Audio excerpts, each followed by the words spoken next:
Hi అండి అందరికీ. చూడండి, బగారన్నం రెడీ అవుతుంది.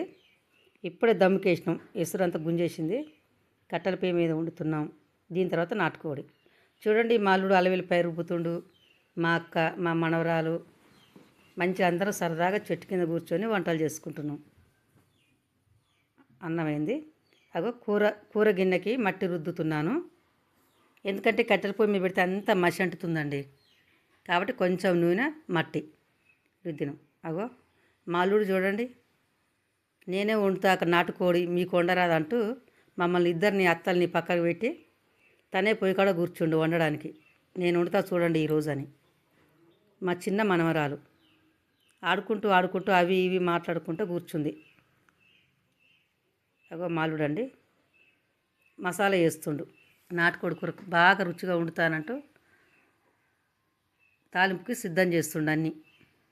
నేను మసాలా నూరుతున్నా రోట్లో. ఫ్రెష్గా దంచుకోవాలండి. అప్పటికప్పుడే దంచుకుంటే మస్తు ఉంటుంది మసాలా మాత్రం. మా ఇంటి పక్కామండి, చిన్నమ్మ అవుతుంది, బొబ్బరికాయలు కాల్చుకొని వచ్చి మాకు ఇస్తుంది తినమని. చాలా రోజులైంది బొబ్బరికాయలు కాల్చినవి తినక. ఎంత బాగుంటాయో చూడండి ఒకసారి. ఎంత టేస్ట్ అంటే అంత టేస్ట్ ఉంటాయి. ఫ్రెష్ కదా కాయలు. ఆమె కాసేపు మాతో మాట్లాడుతుంది. చూడండి, పొయ్యి దగ్గర నేనే వెళ్ళినా, మాలుడు వెళ్ళిపోయాడు. పసుపు వేస్తున్నా.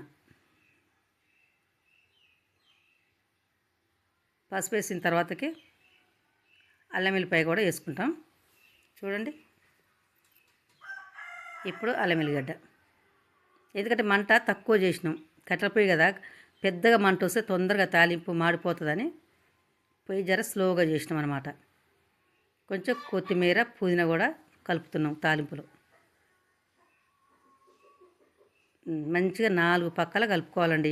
అల్లం వెల్లిపాయ కానీ పసుపు కానీ మంచిగా తాలింపులో మగ్గుతుంది. ఎందుకంటే పచ్చివాసన లేకుండా ఉంటుంది అల్లం. ఇప్పుడు చికెన్ తాలింపులో వేసుకుంటున్నాం. చూడండి, 1 కేజీన్నర 2 కేజీలు చిల్లర ఉంటుందండి చికెన్ మాత్రం. కారం దానికి సరిపడా. కొంచెం కారం మాత్రం మరింత వేసుకోవాలండి. నాటు చికెన్ కదా, పులుసు ఉంటుంది కాబట్టి వేసుకోవాలి. మసాలా కానీ కారం కానీ కొంచెం ఎక్కువ వేసుకుంటేనే బాగుంటుంది. లేకపోతే కౌసు వాసన అనిపిస్తుంది. చూడండి ఎలా ఉందో ఎర్రగా కూర.